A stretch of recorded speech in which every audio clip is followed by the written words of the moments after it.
we'll do the live thing first. Like,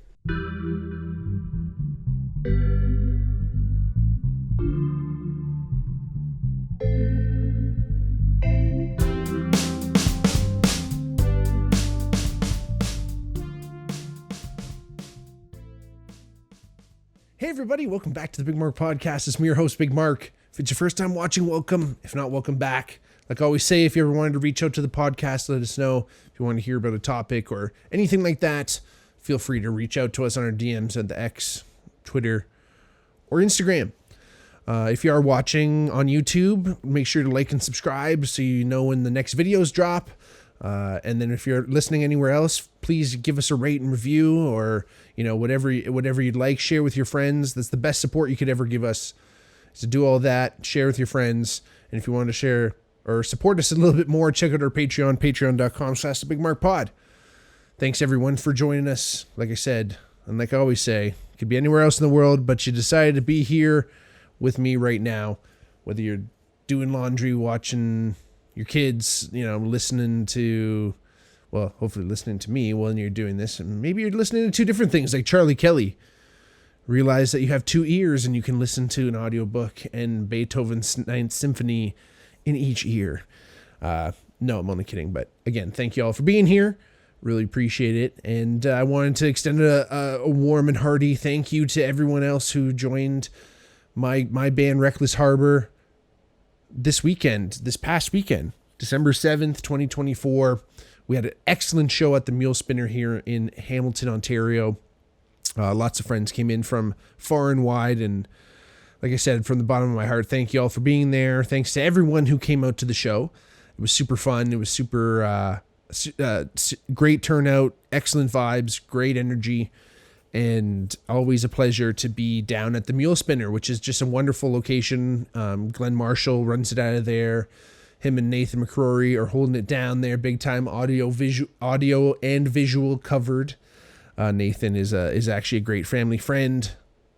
I grew up with his brother, his dad, also, and my dad were really good friends in high school. They played football together, and stayed friends my whole life, and, you know, always used to come over. So Nathan's older brother Jared, who's a year older than me, and I basically were always hanging during those times. And then we also played football together at University of Western Ontario. So thanks to that family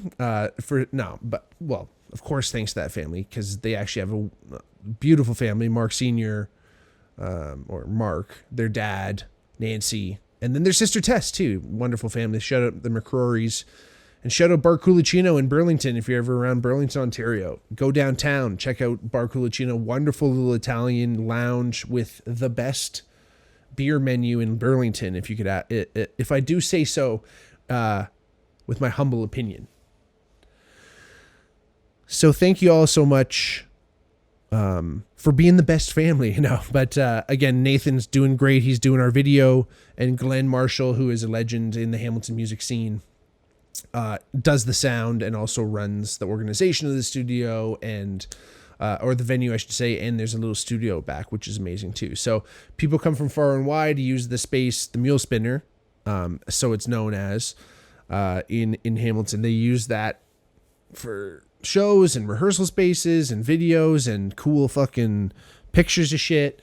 It's just a really awesome space. And the Mule Spinner, I think I did a whole episode on it, was actually like just this annex of the cotton factory in Hamilton, which used to be an active cotton factory back all the way up until the 1990s, as far as I know, because my mom said she used to buy my diapers there.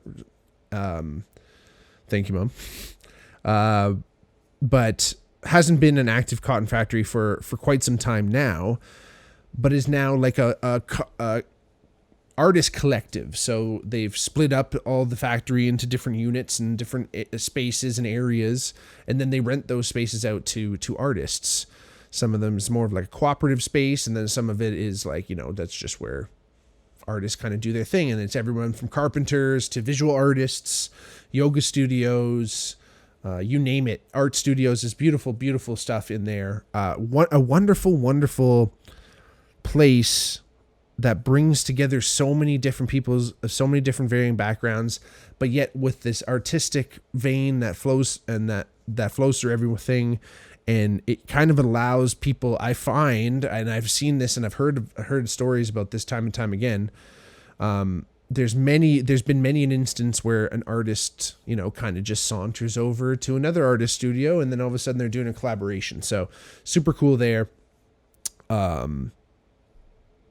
But yeah, what a wonderful place. And the Mule Spinner, again, is this little annex building next to the cotton factory, which used to be, you know, that fucking thing that Rumpelstiltskin has, that big like wheel, and he's like doing some shit with yarn. I think it's like splitting the yarn. Anyway, it's doing some type of shit. That is like the you know, personal at home machine equivalent of the Mule Spinner at the cotton factory. So that thing, I guess you could call it a Mule Spinner. But it's essentially, you know, let's actually look it up. I've never actually really looked it up. Let's pull that shit up, Jamie. Because I've never actually looked it up, you know, what the actual thing does. It's, like I said, the thing that Rumpelstiltskin had, but the mule spinning, I should say, is a process of spinning that produces extremely fine yarn by drawing and twisting the roving and winding the resultant yarn onto a bobbin or spindle in the form of a cop. So there's a lot of words that I have no idea what the fuck those mean, but essentially it made it easier to produce cotton yarn and thread. Very cool. But again, that's what was going down in the Mule Spinner. It is 2 floors actually. There's like a basement, so I think the threads used to go up and down, and it was really cool. And there's still eyelets all around where you could see where things used to go. But there's no machinery or anything in there, of course. But we love it. Myself and John Harley, who is the fiddle player in my band, he in Wreckless Harbour, he and I used to practice there. So we used to play in another band before, and that was our rehearsal space. So we had a handful of shows there as well. So we feel really comfortable and at home at the Mule Spinner, and it's great to kind of reestablish ourselves as Wreckless Harbour in that space, because it's perfect fit. It's a perfect fit for us. It's a space where people can be super reverent and listen to our tunes, and we can get awesome video, and it's just super fun. So thanks again to everyone who came out, and you know, it was really exciting because this was the party to celebrate our EP release, and you know, we were really excited about this entire album coming out, and we've kind of separated it into 2 EPs and a couple singles, and just we're kind of trying to titrate things out a little bit, because you know, it's kind of interesting with any type of music, you know, releasing any type of music these days. I think it's really difficult, maybe not necessarily difficult, but it's a challenge, and it's something you have to think about as an artist of how you're actually going to release the music, right? Like, you know, if you're Taylor Swift or Drake or like the top streaming artist on Spotify, you don't really have to worry about how you're going to do it. You can probably just drop a couple songs every once in a while, or just once a month kind of thing, or just release a whole album, because people will probably actually listen to your whole album. However, as a brand new band, and this being our first release at all, we kind of wanted to make sure that we were able to release it in a way that it wasn't just going to get kind of lost in the ether. So knowing that we are kind of a folk band, we did know that we were going to have to, release this eventually in an album form. You know, a lot of people who listen to classic folk, Americana, things like that, tend to listen to whole albums, because we like to listen to whole albums. So, we want to do that as well. But releasing an entire album for your first ever release, a little bit of a gamble, right? Because, there's hundreds of thousands of songs that get released every day. That is the one thing that was interesting about when there was a little bit more control in the music industry. It did allow the release of that music to have a little bit more of a schedule, or you could at least kind of, do a little probably espionage, if you will, and, not to use a lofty term, but and kind of look at other release dates from other artists on other labels, And it wasn't just this completely wide open fire hose of songs just pouring into the ether that is the streaming platforms. But that's what we're dealing with. We're just dealing with this deluge of songs that is just being poured out every day into the streaming verse. And, you know, everything, Apple Music, Spotify, wherever you listen to your music, YouTube, Google, all them shits. There's just people constantly uploading songs to that. And it's whether it's a piece of shit song that some guy just ripped in his basement, or a song that has a $50,000 budget behind the album that it's being released from. Like, that's all happening at once, right? So we're kind of thinking, all right, we're going to release a song and it might be just this drop in the bucket and we'll see what happens. And that was gold. And I've talked about that in one of our episodes on the podcast. I'm super excited about that song. It's really great. And it had amazing reception. It got on a couple really cool playlists in Brooklyn and Berlin, and then in Vancouver.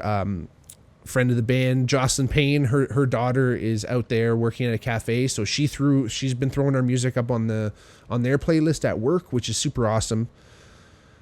Which I appreciate, because that's the greatest thing about streaming right now, is that they do put you on these playlists, and then that starts getting out there. And Exclaim started doing, like, we got an Exclaim's playlist. We're trying to get on like CBC and, you know, other stuff like that, but even just like our own like curated stuff, you know, we started making our own playlists. And then there's like Wreckless Harbour Radio. So all that stuff happened all at once, which was super exciting. We released Lonesome Wind as a secondary single, and then we released our first EP, which is called Step Lightly. But it's also part of our larger album, which is also going to be called Step Lightly. So this is just an EP that we're kind of titrating the songs out. So eventually at the end of spring, we'll have this entire album out. Side A of Step Lightly is what this EP is called. So, really awesome songs on it. I'm super proud of each and every one. There's 6 songs in total. So it does include Gold and Lonesome Wind as the other songs, and Step Lightly, Run, Heavy Days, and Don't Burn the Dream, maybe? Anyway, there's 6 songs on there right now. Please go and listen wherever you are listening now. You know, throw that on the queue. It's a really, really great 6 songs, so you kind of can get through it pretty quickly. But again, it's just this next stepping stone in you know, what we hope to be, you know, this really fun and you know, successful to our own measure career. And I'm, you know, it's really, you know, everyone's really open to different things.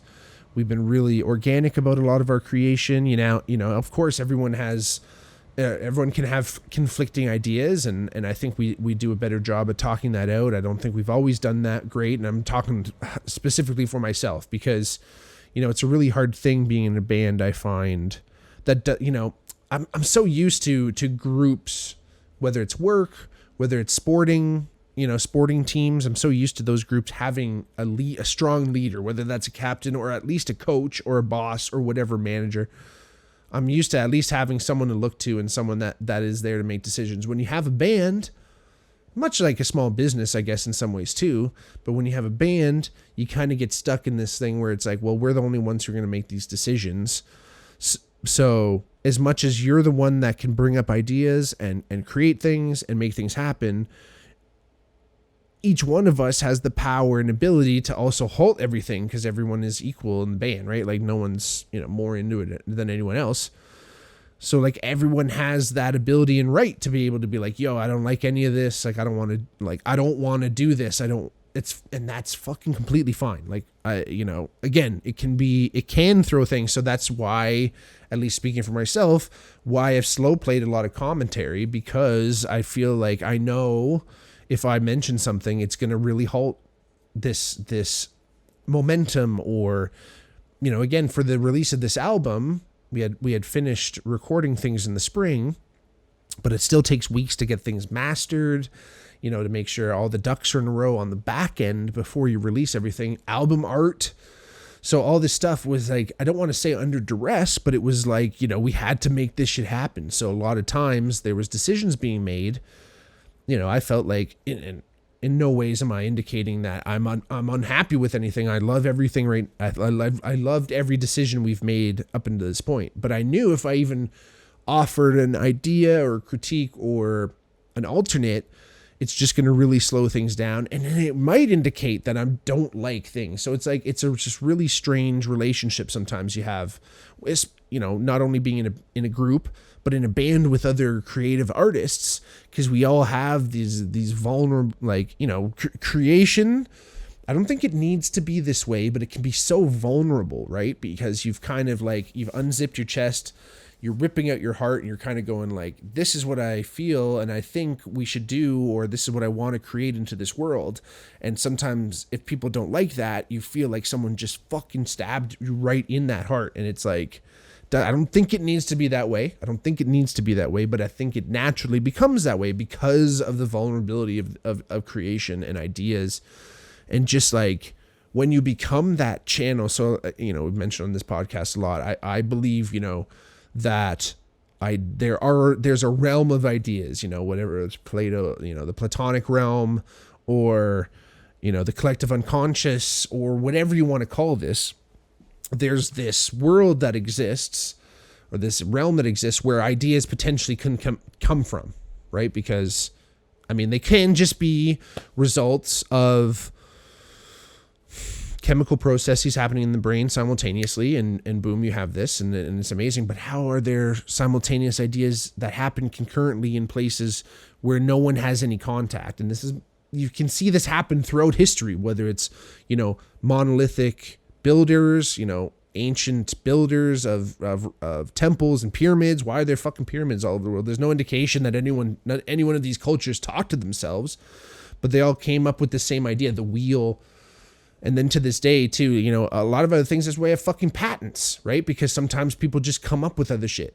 So where do those ideas come from? I have no idea. But when you are a channel for those ideas, when those ideas do run through you, and I am talking right now specifically about artistic, the flow of the artistic idea, so that can be happening while you're playing your instrument, while you're painting. It's a constant flow. So when you open that channel, and you are now almost like, there's been a few times where I've been in jams, mostly I feel this happens, because you can kind of reach this flow state, which we're essentially describing as a flow state. You can reach this flow state through repetition and just being so used to playing the songs over and over.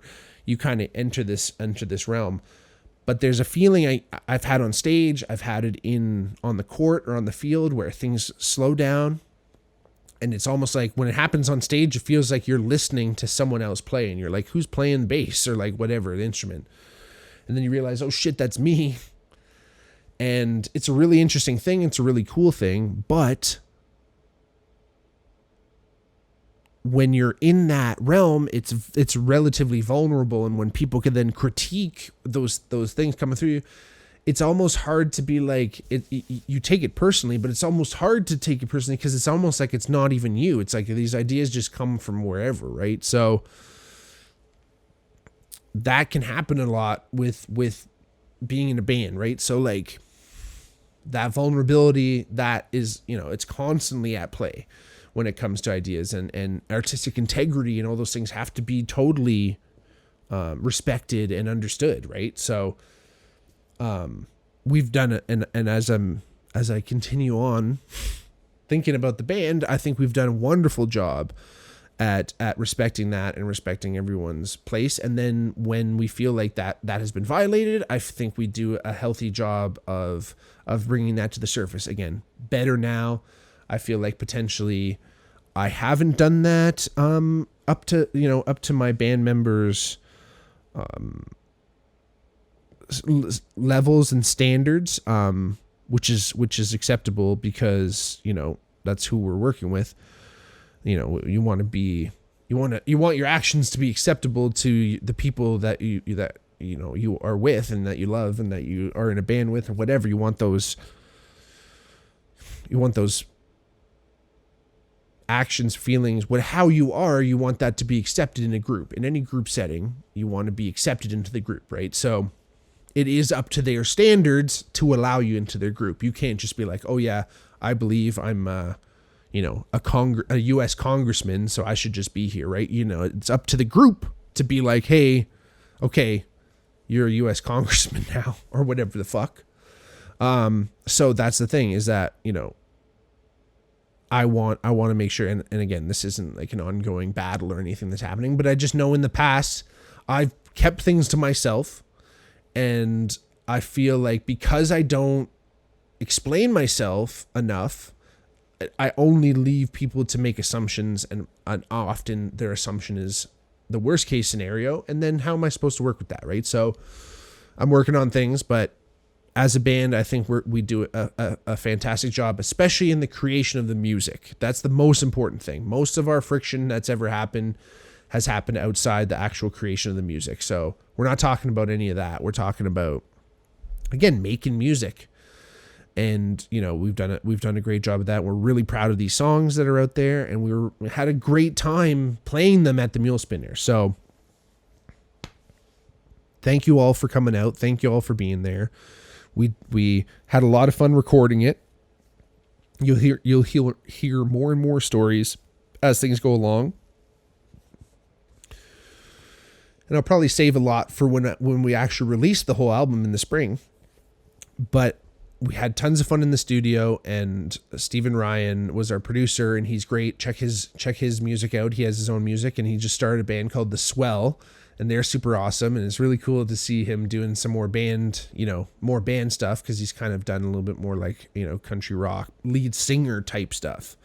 So that's super exciting. But he was excellent with us. He did an excellent job showing us the ropes on a lot of stuff, because it was our first experience as Wreckless Harbour in the studio, and we were really privileged to have him as our producer, and he did an excellent job, and it allowed us to create and put out an album, like I said, that we're proud of, but that we wanted, right? You know, I've been in situations before where there's other ideas present, or, you know, there's other interested parties, if you will, and sometimes the decisions that get made aren't totally up to you. So again, happy to be here, happy to work with Steven, and we really wanted to create an album that kind of sounded like you were at one of our shows. So I think we did a pretty good job. But go listen to it. If you're at the show, let me know if that's the case. Thank you again for coming, if you did. If not, we'll see you at the next one. I love y'all. Talk to you soon. We'll see you next week. Love y'all. Peace.